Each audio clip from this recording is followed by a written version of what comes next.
पहले हम COC का डिस्कस कर लेते हैं, ठीक है। तो देखो COC का ये जो पहला क्वेश्चन है ना, उस पे नेट प्रोसीड हमें निकालना आता है। इंटरेस्ट हमें क्या करना है, जो हमारी फेस वैल्यू है उस पे इंटरेस्ट कैलकुलेट करके फिर उसको लगाना है, ठीक है। सिर्फ इंटरेस्ट नहीं लगा देना है, परसेंटेज वैल्यू नहीं लगा देनी, हमें उसको कैलकुलेट करना है अपने फेस वैल्यू पे, फिर उसको यूज करना है, ठीक है। फिर उसके बाद इसमें और जो दूसरा पॉइंट कि जो हमारी RV और NP है, ऐसा कभी भी नहीं हो सकता कि जो हमारी NP है वो RV से ज़्यादा हो जाए, ठीक है। तो RV हमेशा ज़्यादा रहेगी NP से। क्यों? क्योंकि जो हमारी रिडीमेबल वैल्यू होती है, हमें जो प्रोसीडिंग होती है वो हमारी कम होती है ना, कॉस्ट प्रोसीडिंग प्लस कॉस्ट बन के हमारी सेल वैल्यू बनती है। तो वही फॉर्मूला यहाँ, मतलब वही फैक्ट यहाँ पे अप्लाई होगा कि कभी भी रिडीमेबल वैल्यू हमारी NP से ज़्यादा नहीं हो सकती है, ठीक है। फिर उसके बाद हमारी ये बात थी हमारी डिबेंचर वाली, ठीक है। फिर प्रेफरेंस शेयर में भी वही चीज़ कि जो हम परसेंटेज इंक्लूड कर रहे हैं वो हमें किस पे लेनी है, अपने फेस वैल्यू पे कैलकुलेट करके डालनी है, परसेंटेज नहीं लेना है, ठीक है। तो प्रेफरेंस डिविडेंड में भी इतना ही है, और वही चीज़ कि RV ज़्यादा नहीं हो सकती है NP से। फिर उसके बाद कॉस्ट ऑफ इक्विटी में, इसमें हमें क्या लगता है, डिविडेंड लगता है, और हमें P हमारा मार्केट प्राइस और G हमारा ग्रोथ। तो डिविडेंड हमें आफ्टर 1 ईयर लेना है, ठीक है। अगर हमारा 0 ग्रोथ मेथड चल रहा है तो उस पे तो हमारा डिविडेंड पूरी लाइफ में सेम रहेगा, ठीक है। तो उसमें तुम डिविडेंड वही एक ही डिविडेंड है तो वो ले सकते हो। और मार्केट प्राइस, जो शेयर्स है वो हमेशा मार्केट प्राइस पे, कॉस्ट ऑफ इक्विटी में हमेशा मार्केट प्राइस ली जाती है। जो P0 लिया हुआ है वो हमेशा मार्केट प्राइस ली जाती है। क्यों? क्योंकि जो हमारा कॉस्ट कैलकुलेट हो रहा है, ठीक है, तो हमारी जब मार्केट में जो प्राइस है उसी प्राइस पे हम डिविडेंड पे करेंगे ना। अब ये तो नहीं, अगर मार्केट प्राइस हमारी फर्म की प्राइस से ज़्यादा होगी, ठीक है, तो अगर हम उस पर डिविडेंड कैलकुलेट करें तो फिर हमारा घाटा हो जाएगा, ठीक है। अगर हम अपने मार्केट प्राइस ज़्यादा होगी और फर्म की वैल्यू कम होगी तो उससे इन्वेस्टर्स का घाटा हो जाएगा, ठीक है। तो इसीलिए डिविडेंड हमेशा मार्केट प्राइस से कैलकुलेट होती है। और ग्रोथ जो लेते हैं उस पे हम परसेंटेज लेते हैं, उसको परसेंटेज में लेते हैं, पॉइंट में लेते हैं या परसेंटेज में लेते हैं यहाँ पे ग्रोथ, ठीक है। फिर उसके बाद इसमें WACC, इसमें देखो अगर हमारी बुक वैल्यू गिवन है, बुक वैल्यू से हम WACC निकाल रहे हैं तो वो हमारा WACC कहलाएगा। अगर मार्केट वैल्यू से निकाल रहे हैं तो वो हमारा WMCC हो जाएगा, ठीक है। कहीं कहीं पे बुक में मैंने RP रस्तोगी में देखा कि नहीं, शायद उसी में थी कि वहाँ पे WMCC यूज किया गया है। तो WMCC वही है हमारा मार्केट प्राइस। अगर मार्केट प्राइस पे हम वैल्यूएशन कर रहे हैं WACC की तो वो हमारा WMCC कहलाएगा, ठीक है। और WACC को हम कॉस्ट ऑफ ओवरऑल कैपिटल भी कहते हैं, ठीक है। टोटल, वो हमारा टोटल, क्यों, क्या जो हो रही है हमारी टोटल कैपिटल की वैल्यूएशन कर रहे हैं ना हम WACC में, टोटल आ रहा है तो वो हमारा कॉस्ट ऑफ ओवरऑल कैपिटल होता है, ठीक है।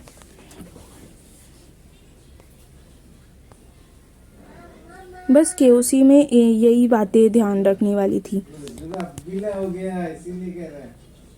फिर उसके बाद अब फाइनेंशियल लिवरेज फाइंड आउट करने में क्या क्या चीज़ें हमें मतलब ध्यान रखनी है। पहली बात तो कि जो हमारा इनकम टेबल है, ठीक है, वो याद रखना है। फिर दूसरा हमारा DOL और DFL DCL, ये जो हमारी डिग्री ऑफ लिवरेजेस हैं उनके फॉर्मूलेज, ठीक है। और फॉर्मूलेज हमारे 2 टाइप के हैं। एक है हमारा C/EBIT, DOL की बात करें तो C/EBIT है, और एक है हमारा change in profit by change in sales, है ना। तो वहां पे हमारा यही फॉर्मूला है ना। हाँ यही है, change in profit by change in sales. तो वो हमारा कब यूज होता है, जब हमें 2 ईयर की चेंज पूछी हो, ठीक है। अगर हमें 2 ईयर का पर्टिकुलर हर ईयर का लेवरेज पूछा है तो हम नॉर्मल अपना फॉर्मूला C/EBIT वाला फॉर्मूला लगाएंगे, ठीक है, बाकियों का भी यही। पर अगर हमें चेंज पूछा है तो हम वो परसेंटेज वाला चेंज वाला फॉर्मूला लगाएंगे, ठीक है। फिर उसके बाद लास्ट में कुछ हार्ड क्वेश्चंस भी हैं।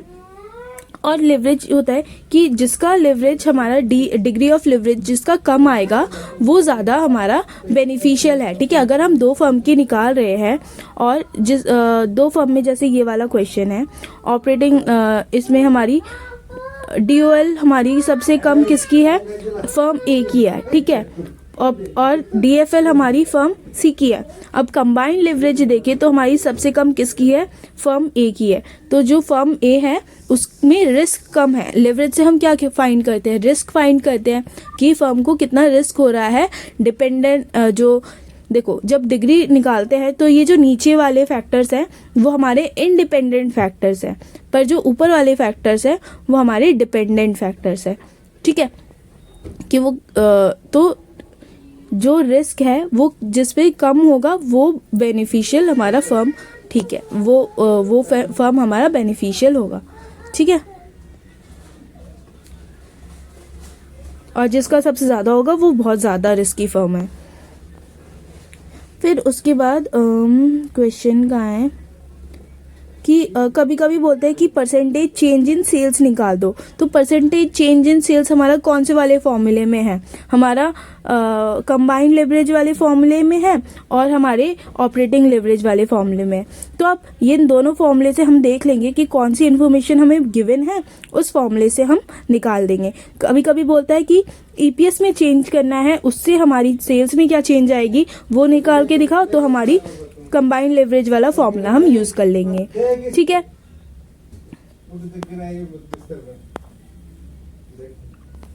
फिर उसके बाद एक और क्वेश्चन था, ये क्वेश्चन है जैसे इसमें बोला है इनकम स्टेटमेंट बनाना है, डेटा गिवन है कंपनी A और B का, जो कि 31 मार्च 2019 का एंड डेट है, ठीक है। उनकी फाइनेंशियल पोजीशन पे हमें कमेंट करना है। हमें इनकम स्टेटमेंट, देखो सबसे पहले हमें इनकम स्टेटमेंट बनानी है। लेवरेज जब भी कैलकुलेट करना है तो सबसे पहले हमें इनकम स्टेटमेंट बनानी है। तो हमने पहले इनकम स्टेटमेंट बना ली। Sales less variable cost, contribution आया, फिक्स्ड कॉस्ट लेस किया, EBIT आया, इंटरेस्ट लेस किया, EBT आया, टैक्स लेस किया, EAT आया, ठीक है। अब यहाँ पे जो प्रेफरेंस डिविडेंड हमारी नहीं हो रही है, हाँ प्रेफरेंस डिविडेंड हमारी नहीं है, तो वही हमारी वो हो जाएगी, EPS हो जाएगी, है ना। प्रेफरेंस डिविडेंड नहीं गिवन है तो वही हमारी EPS भी हो जाएगी। तो देखो अब हमें क्या करना है, हमें अच्छा क्वेश्चन में हमें बस दे रखा है, देखो क्वेश्चन सॉरी कि क्वेश्चन में हमें गिवन है, हमें वेरिएबल एक्सपेंसेस दे रखी है परसेंटेज में, इंटरेस्ट हमें गिवन है पूरा amount, degree of operating leverage दे रखा है, डिग्री ऑफ फाइनेंशियल लेवरेज दे रखा है, ठीक है। और इनकम टैक्स का हमें परसेंटेज दे रखा है। तो हमें इनकम स्टेटमेंट बनाने के लिए क्या चाहिए, पूरा हर चीज़ चाहिए हमें। तो अब हम देखेंगे कि हमें किस चीज़ का पूरा अमाउंट दे रखा है। इंटरेस्ट का पूरा अमाउंट दे रखा है और उसके बाद देखो कि कौन से लेवरेज हमें दे रखे हैं। हमें ऑपरेटिंग लेवरेज डिग्री बता रखी है, फाइनेंशियल लेवरेज डिग्री बता रखी है।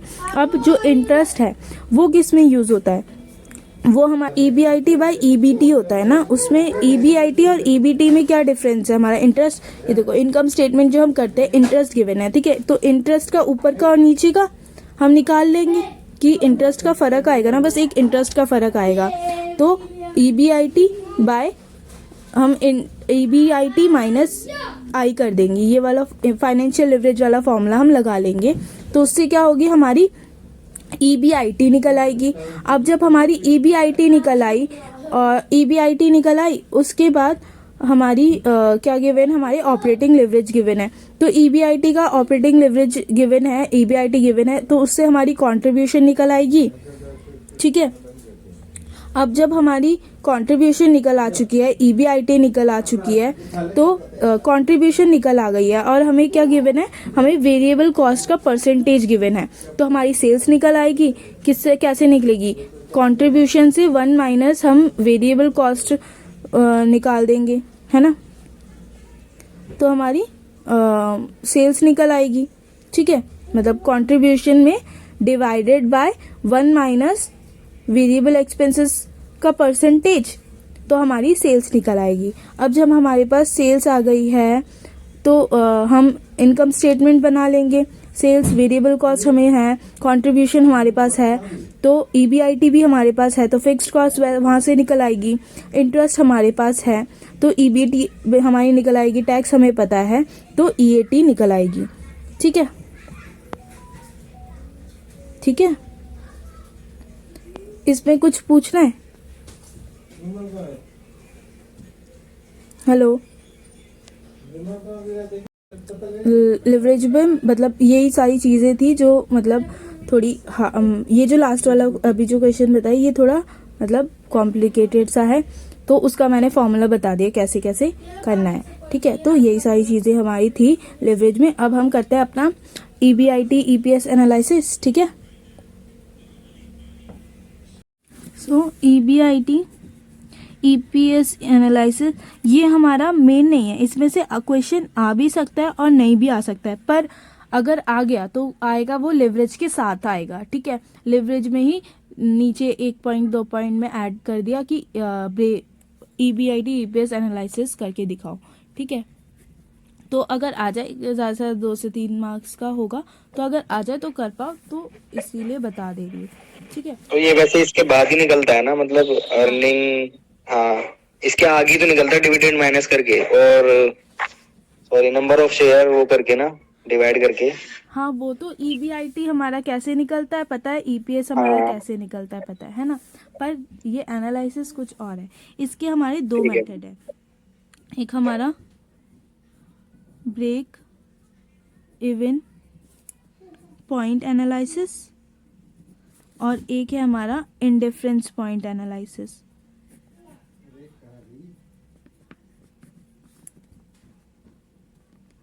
पॉइंट एनालिसिस, ठीक है। तो पहले बात करते हैं हमारी ब्रेक इवन पॉइंट की। तो ब्रेक इवन पॉइंट में हमारी 2 चीज़ें होती है, मतलब 2 टाइप के ब्रेक इवन पॉइंट होते हैं। एक पहला हमारा ऑपरेटिंग ब्रेक इवन पॉइंट,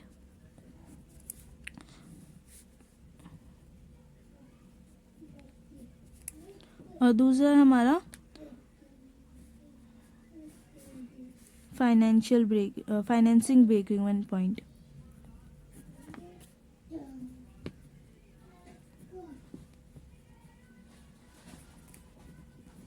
ठीक है, तो देखो ब्रेक इवन पॉइंट क्या होता है। ब्रेक इवन पॉइंट मतलब होता है, इकोनॉमिक्स में हमने पढ़ा भी है कि हमारा चार्ट बनता है ब्रेक इवन का। ब्रेक इवन चार्ट बनता है जिसमें हमारी एक इंटरसेक्टिंग पॉइंट होती है जहाँ पे हमारी ना प्रॉफिट हो रही है ना लॉस हो रही है, वो पॉइंट हमारा ब्रेक इवन पॉइंट कहलाता है ना। वैसे ही हमारा यहाँ पे भी ब्रेक इवन पॉइंट है कि इनकम में, बिजनेस में, इनकम स्टेटमेंट में एक ऐसा पॉइंट जहाँ पे ना नो प्रॉफिट हो ना लॉस हो, ठीक है। तो ऐसा पॉइंट। तो ऑपरेटिंग ब्रेक इवन पॉइंट क्या होता है, हमारा ऑपरेटिंग रिलेटेड, जो हमारी नॉर्मल कोर्स ऑफ बिजनेस है उससे रिलेटेड हमारी जो लॉस प्रॉफिट हो रहे हैं, उस मतलब ऐसा पॉइंट जहाँ पे ना लॉस हो ना प्रॉफिट हो, किससे रिलेटेड, हमारे नॉर्मल ऑपरेटिंग बिजनेस से रिलेटेड। और फाइनेंसिंग ब्रेक इवन पॉइंट में है कि जो हमारा फाइनेंस मतलब फाइनेंस कोर्सेज बिजनेस पे जो एक्टिविटीज होती है उससे रिलेटेड, जो हमारे डिविडेंड हो गए, कैपिटल हो गई, मतलब ठीक है, फंड रिलेटेड जो हमारी ब्रेक इवन पॉइंट होती है वो हमारी फाइनेंसिंग ब्रेक इवन पॉइंट होती है, ठीक है। अब ऑपरेटिंग ब्रेक इवन पॉइंट में यहाँ पे जो मैंने बताया था, ये हमारा जो इनकम स्टेटमेंट है, ठीक है। यहाँ पे हमारा ब्रेक इवन पॉइंट क्या होता है कि हमारी जो, देखो ऑपरेटिंग कॉस्ट क्या है, हमारी फिक्स्ड कॉस्ट है ना। तो ब्रेक इवन पॉइंट हमारा ऑपरेटिंग ब्रेक इवन पॉइंट होता है कि हम सिर्फ फिक्स्ड कॉस्ट इनकर कर ले, तो हमें ना प्रॉफिट होगा ना लॉस होगा, मतलब जो कंट्रीब्यूशन है वो हमारा इक्वल आना चाहिए हमारे फिक्स्ड कॉस्ट के ठीक है, तो वो हमारा ऑपरेटिंग ब्रेक इवन पॉइंट होगा। ना हमें प्रॉफिट EBIT यहाँ पे 0 हो रहा है और हमारा जो कंट्रीब्यूशन है उतना ही, हमें फिक्स्ड कॉस्ट है उतना ही हमें कंट्रीब्यूशन मिल रहा है, तो वो हमारा ऑपरेटिंग ब्रेक इवन पॉइंट है। ठीक है, ऑपरेटिंग कॉस्ट का नो प्रॉफिट नो लॉस हो रहा है, ना प्रॉफिट हो रहा है ना लॉस हो रहा है, हमारी पूरी की पूरी ऑपरेटिंग कॉस्ट हमें रिकवर हो रही है। ठीक है, तो वो हमारा फाइनेंशियल ब्रेक इवन पॉइंट है। ठीक है,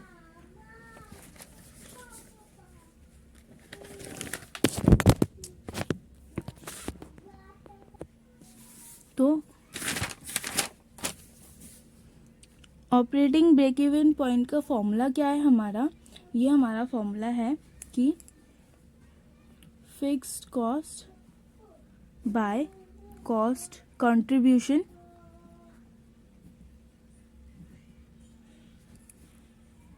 पर यूनिट। ठीक है, तो वो हमारा ब्रेक इवन पॉइंट है।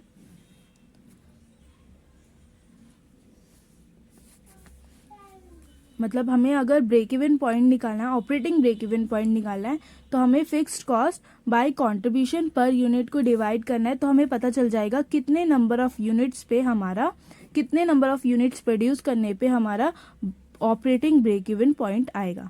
ठीक है, हमें नंबर ऑफ यूनिट्स पता चलेगी हमारी ब्रेक इवन पॉइंट वाली। ठीक है, फिर उसके बाद फाइनेंसिंग ब्रेक इवन पॉइंट है कि फाइनेंस से रिलेटेड अगर हमें कोई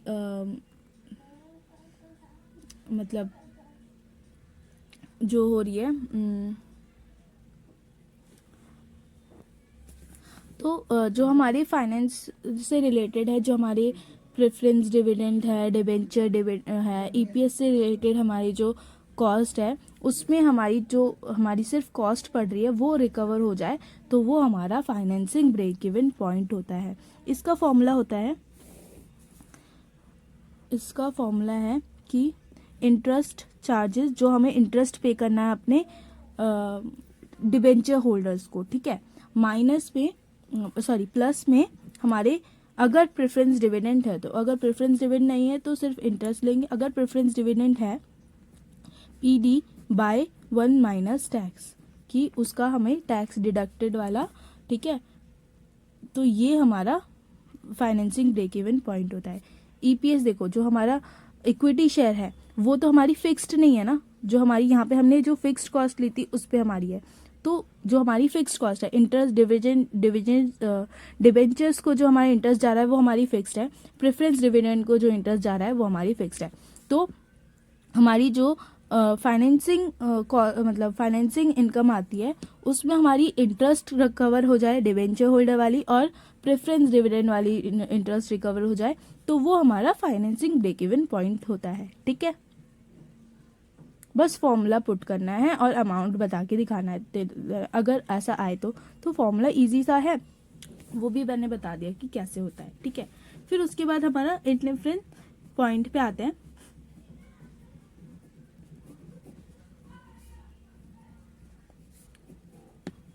इंडिफरेंस पॉइंट हमारा ऐसा पॉइंट जहां पे दो फर्म की EPS, मतलब जो EPS प्रॉफिट निकल रहा है उनका वो सेम आए, ऐसा मतलब दो फर्म की EPS हमारी कौन सी EBIT, ऐसी कौन सी EBIT वो अर्न करे जिससे उनका जो EPS है वो सेम आए, वो पॉइंट हमारा इंडिफरेंस पॉइंट होता है।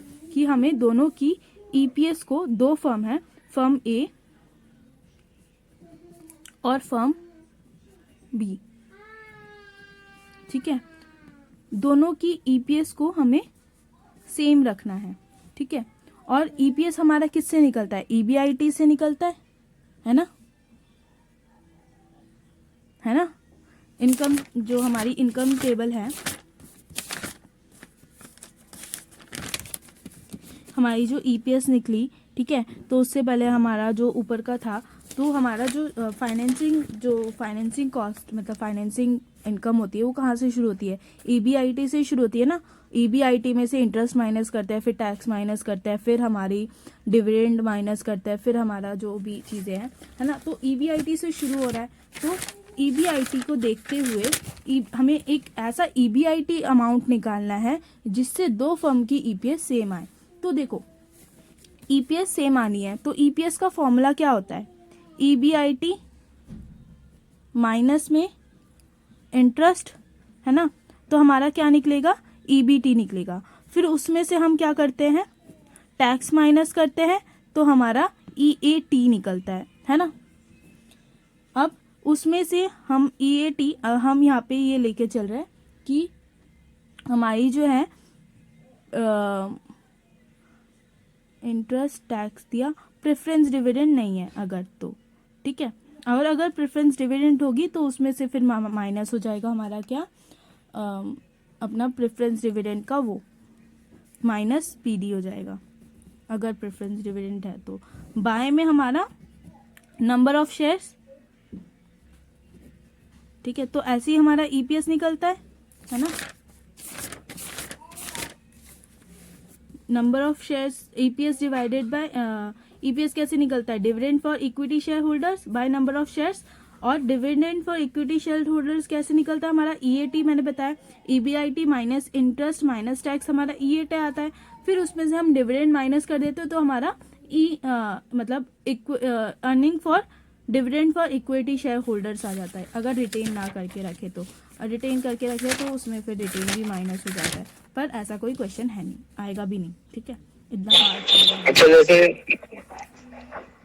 जैसे प्रैक्टिकल कोई आता है तो हम एग्जाम्पल के तौर पर ये टेबल बना सकते हैं, जो हमने टेबल बना रखी है अपने, जैसे जानने के लिए। हाँ,